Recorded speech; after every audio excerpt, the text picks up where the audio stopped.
시청자 여러분 안녕하십니까? 뉴스데일리 베스트 시작합니다. 내년 4월 10일 치러지는 제22대 국회의원 총선거가 1년 앞으로 다가왔습니다. 지난해 3구 대선에서 승리하며 정권을 다시 찾은 국민의힘은 내년 4월 총선에서 압승해 지금의 여소야대 지형을 끝내야 하는 어떤 절박함을 가지고 있는데요.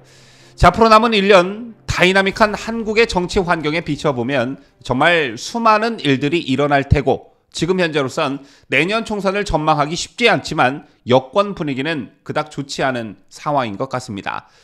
자, 일단 4.5 보궐선거 결과부터 살펴보도록 하겠는데요. 이번 보궐선거는 전국 9곳에서 치러졌습니다. 전북 전주시와 전북 군산시, 나선거구 2곳을 제외한 나머지는 경상도와 울산, 충북 지역 등 7곳이었습니다. 한 곳의 국회의원 보궐선거가 치러진 전주시 을에선 진보당 강성희 후보가 당선됐습니다. 전주을 재선거는 더불어민주당 이상직 전 의원이 공직선거법 위반으로 낙마하며 치러진 선거구인데 전통적인 강세를 보이는 더불어민주당은 사고지역 무공천 원칙을 지키면서 이곳에 후보를 내지 않았습니다. 그래서 진보당은 첫 국회의원을 배출하게 됐는데 민주당이 무공천을 했고 워낙 이곳이 민주당 텃밭이라 이번 선거 결과를 놓고 어떤 정치적 의미를 부여하며 하기는 어려울 듯합니다.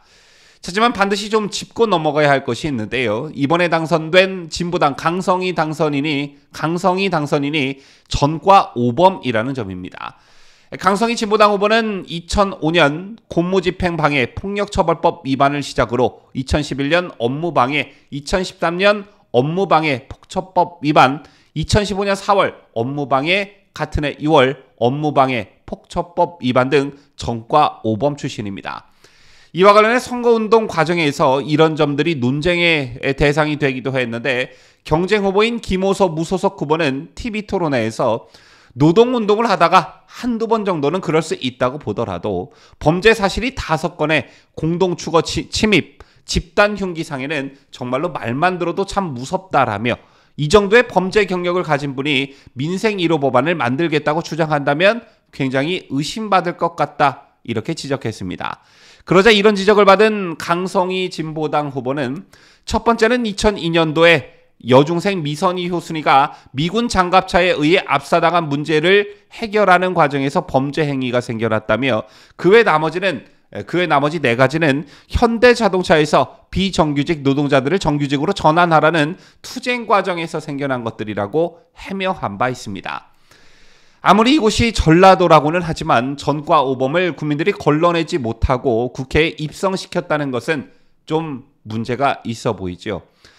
여러분 아시다시피 진보당은 2017년 10월 15일에 민중연합당과 새민중정당이 합당하여 창당된 민중당이 2020년 6월 20일 당명 변경을 한 대표적 좌파 정당입니다. 민중당의 후신이라 할 수 있는데 2002년 11월 기준 당원수가 9만 명을 넘겨 좌파 정당 중 가장 많은 당원수를 가지고 있고 지난해 지방선거에서는 대표적인 원내 좌파 정당인 정의당을 이기고 더 많은 당선자를 내기도 했습니다. 따라서 이번 보궐선거에서 첫 국회의원을 배출한 진보당이 다음 총선에서 정의당 자리를 위협할 수 있을까? 그런 가능성이 한층 높아졌다. 이렇게도 볼 수 있는데요. 여러분 아시다시피 민중당의 후신 진보당은 매우 위험한 정당입니다. 최근만 해도 지난 2월 이른바 민중자주통일전이 사건 수사와 관련해 제주도당 위원장이 국가보안법 위반 혐의로 체포되는 일도 있었습니다.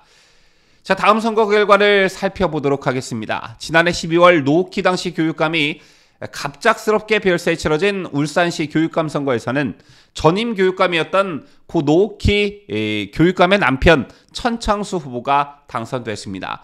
여러분 잘 아시다시피 교육감 선거는 정당의 공천이 없지만 어느 성향의 후보인지는 판가름이 되는데 첫 당선인은 61.94%의 득표율을 기록해 38.05%에 그친 보수 성향 김주홍 후보를 59,065표 차이로 여유롭게 따돌렸습니다. 그래서 지난해 선거에서 노전 교육감에게 밀린 김 후보는 다시 한번 패배의 눈물을 삼켜야 했는데요. 이번에 당선된 천창수 당선인 역시 전과 3범입니다. 특히 전과 3범 중에는 국가보안법 위반도 들어있는데 중앙선거관리위원회 선거통계 시스템에 따르면 천 후보는 1989년 국가보안법, 노동쟁의 조정법 위반으로 징역 1년, 집행유예 2년을 시작으로 2001년 업무방해로 벌금 300만 원, 이듬해 다시 업무방해와 폭력행위처벌법, 집회시위법 위반으로 벌금 500만 원을 선고받았습니다. 뭐 정말 어마어마하다라는 말밖에 달리 드릴 말씀이 없는데요. 이 외에 시군의 장선거는 경남 창녕군 한 곳에서 치러져 무소속 후보가 당선됐고요. 시 도의원 선거는 경북 구미시 제4선거와 경남 창녕군 제1선거구에서 치러져 국민의힘 후보가 모두 당선됐습니다. 또한 구의원 보궐선거는 총 4곳에서 치러져 국민의힘과 더불어민주당 후보가 각각 2명씩 당선됐는데 국민의힘 당선자 2명은 충청북도 청주시 나선거구, 경상북도 포항시 나선거구에서 나왔고 더불어민주당 당선자 2명은 울산 남구와 전북 군산에서 배출됐습니다. 자, 지금까지 4.5 보궐선거 결과를 상세히 보도해드렸는데 내년 총선을 1년 앞둔 상황이기는 하지만 이번 보궐선거를 내년 총선의 바로미터다, 내년 총선을 가늠해 볼 수 있는 선거다, 이렇게 말씀드리기는 어렵습니다. 각 정당의 강세 지역에서 당선인이 자연스럽게 배출됐고 국회의원 보궐선거가 단 한 곳에 그쳤기 때문에 국민들의 관심이 굉장히 낮았는데요. 따라서 투표율이 굉장히 저조한 것으로도 나타났습니다.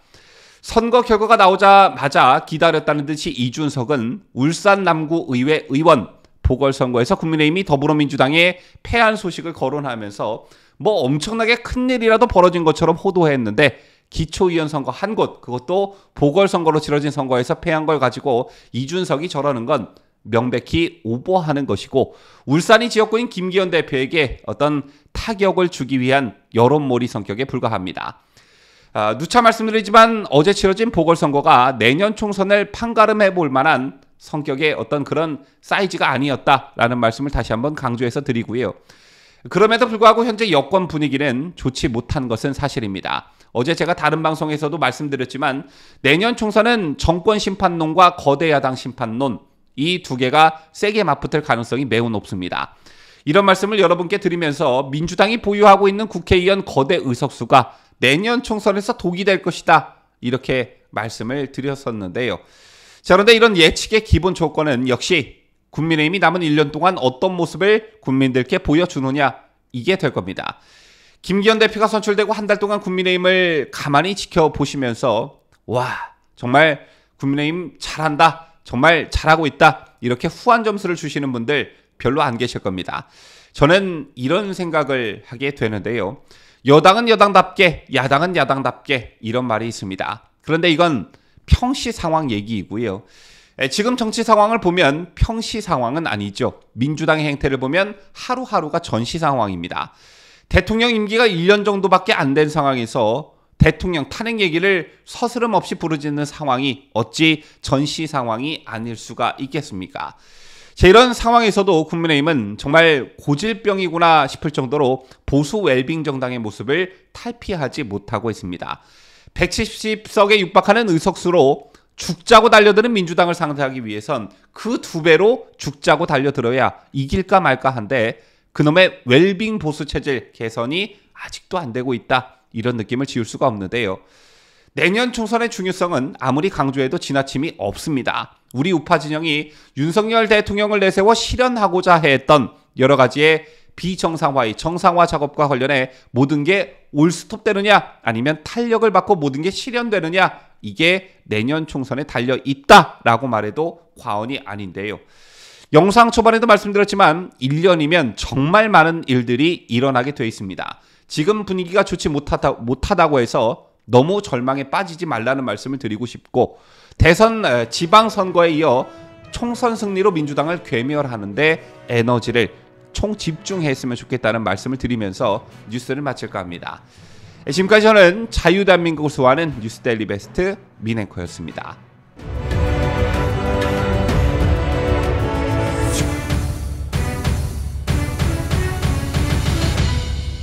함께해요. 뉴스데일리 베스트.